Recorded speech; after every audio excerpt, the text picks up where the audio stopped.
Thanksgiving is around the corner. How can I forget my people in the US of A this year? I know fit. Hello everyone, my name is Flo and here's a Thanksgiving meal inspiration you can add to your list. Yeah, that spread must be lit. If you're going to try this, please hit the like button. Yes, hit it. It's right below the video. And share with your friends and family. Inugo, thank you. These are the ingredients we'll be using. I'll also leave the list of everything in the description box below so you can easily copy it. Anything to make this year's Thanksgiving dinner easy for you, I'll do it. This potato mash recipe is so easy to prepare. Like most meals that look like they have a lot of ingredients, most of the work goes towards the ingredients prep. Once you're done with that, the rest is enjoyment. After cleaning, peeling, scraping, and deseeding the ingredients, it's time to cut them up.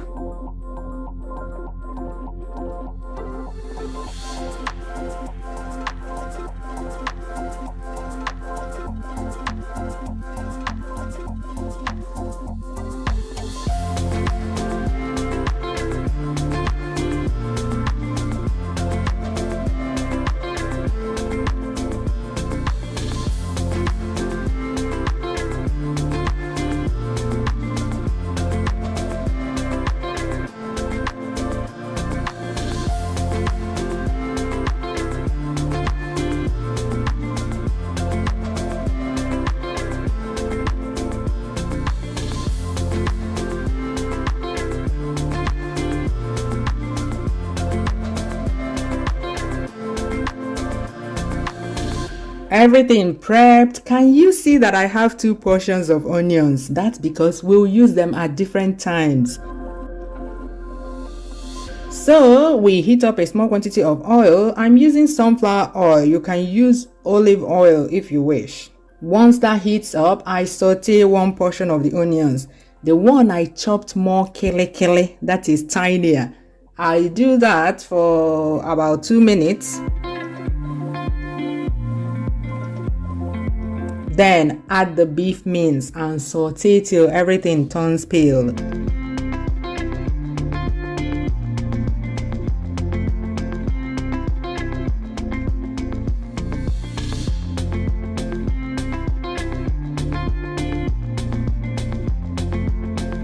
And add the rest of the seasoning and spices. Thyme, garlic powder, white pepper, seasoning cube. Please add your seasoning cube at this time. I noticed that I forgot to add it.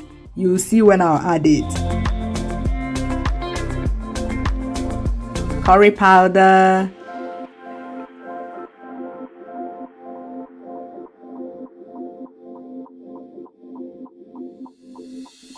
And here comes the fashionably late seasoning cube.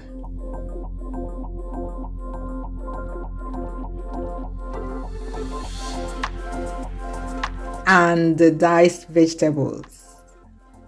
Then mix very well. You don't even need to fry these ones for long because remember, this will still go into the oven and we don't want the vegetables to be dead or deaded by the time they come out of the oven. Taste for salt and set that aside. Have you liked this video yet? Have you? Liking a video is giving. Thanksgiving. Anyone? Please like for this feeling alone. There are endless meals you can achieve with this feeling, I'm telling you. Next, we set some water to boil. When it boils, we add the potatoes.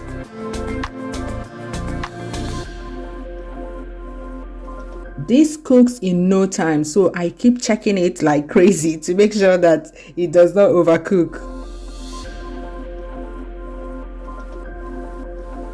Once the knife can go into it very easily, it's done. Season with a bit of salt. The filling is so well seasoned that the potato mash does not need any more seasoning. You confirm this when you try this dish. Will you try it? Will you? But if you want, you can add black pepper to it, and that's it really. Then pour out the water.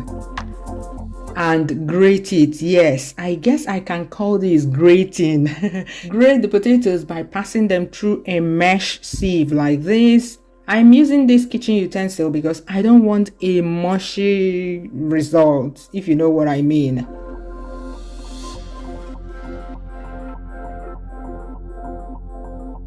See what I got?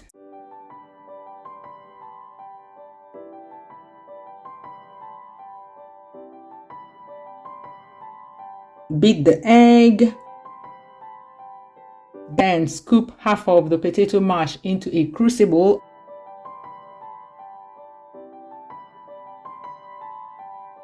And spread it out like so.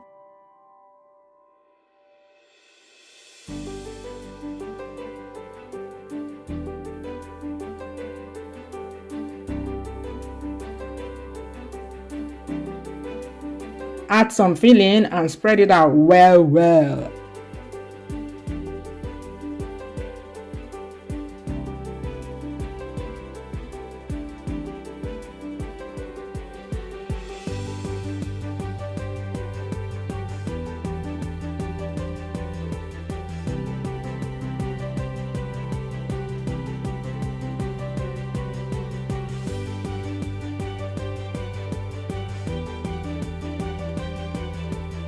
And use the rest of the potato mash to cover it.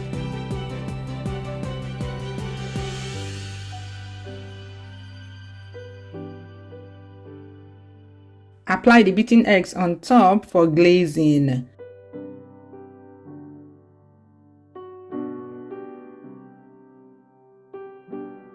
Bake in a preheated oven at 200 degrees Celsius, that's 400 Fahrenheit, till the top browns. You know, everything is cooked already. This is just to give it a nice look. This will take about 20 minutes, but you know, no two ovens are the same. So just keep an eye on it. Once it's golden on top, it's ready. Serve as main meal or a side dish. Remember me in your paradise when you're enjoying this. Bye bye. See you soon.